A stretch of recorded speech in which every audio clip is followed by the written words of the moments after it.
Hi friends, welcome to Karpagam channel. இன்றைக்கி நம்ம சேனலில் ஆந்திரா ஸ்டைலில் வேர்க்கடலை எல்லாம் வச்சு நம்ம சட்னி பண்ண போகிறோங்க. எப்படி பண்ணலான்னு பார்க்கலாம் வாங்க. இந்த சட்னி இட்லி தோசைக்கு சூப்பராக இருக்குங்க. இதே மாதிரி நீங்களும் ஒருக்கா கண்டிப்பாக செஞ்சு பாருங்கள். இப்போ வாங்க வீடியோக்குள்ளே போகலாம். கடாய் வச்சு ஆயில் விட்டுருக்குங்க. ஆயில் காஞ்சிருச்சுங்க. இப்போ இதில் 4 பல்லு பூண்டுங்க. இப்போ இதில் வெங்காயம் போட்டுக்கலாங்க. 2 பெரிய வெங்காயங்க. புளி தேவையான அளவுங்க, உங்களுக்கு எவ்வளோ புளிப்பு தேவையோ அந்த அளவுக்கு புளி போட்டுக்கோங்க. இதில் 6 காஞ்ச மிளகாய் நல்லா வதக்கிக்கலாங்க.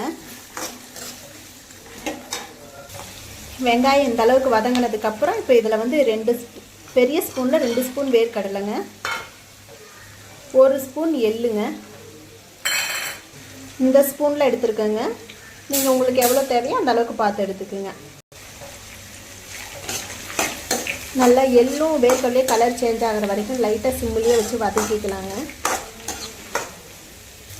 இப்போ வந்து சட்னி கலருக்காக வந்து காஷ்மீர் மிளகாய் தூள் 1/2 ஸ்பூனுங்க, தேவையான அளவுக்கு உப்பு. இப்போ கொஞ்சம் வெல்லம் போட்டுக்கலாங்க. நாட்டு சர்க்கரை 1/4 ஸ்பூனுக்கு இந்த ஸ்பூனில்.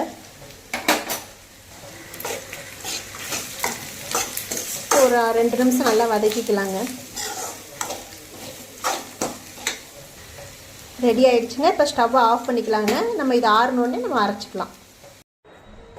ஆறிடுச்சுங்க. இப்போ நம்ம அரைச்சிட்டு வந்துக்கலாம். அரைச்சிட்டு வந்துட்டேங்க. இந்த மாதிரி தாங்க அரைச்சிட்டு நல்லா நைஸாக அரைக்கணுங்க. இப்போ இது வேறு பாத்திரத்தில் மாற்றிக்கலாங்க. தண்ணி அதிகம் வேண்டாங்க. நான் மிக்ஸி ஜார் கழுவி கொஞ்சமாக தாங்க தண்ணி விட்டுருக்கேன். இப்போ இதுக்கு தாளிப்பு கொடுத்துக்கலாங்க. கரண்டி வச்சு 1 ஸ்பூன் எண்ணெய் விட்டுருக்குங்க. இதில் கொஞ்சம் கடுகு போட்டுக்கலாம். கடுகு உளுந்து, கடுகு பொரிஞ்சிருச்சுங்க. இதில் கொஞ்சமாக கருவேப்பிலை. இப்போ சட்னியில் ஊற்றிக்கலாங்க.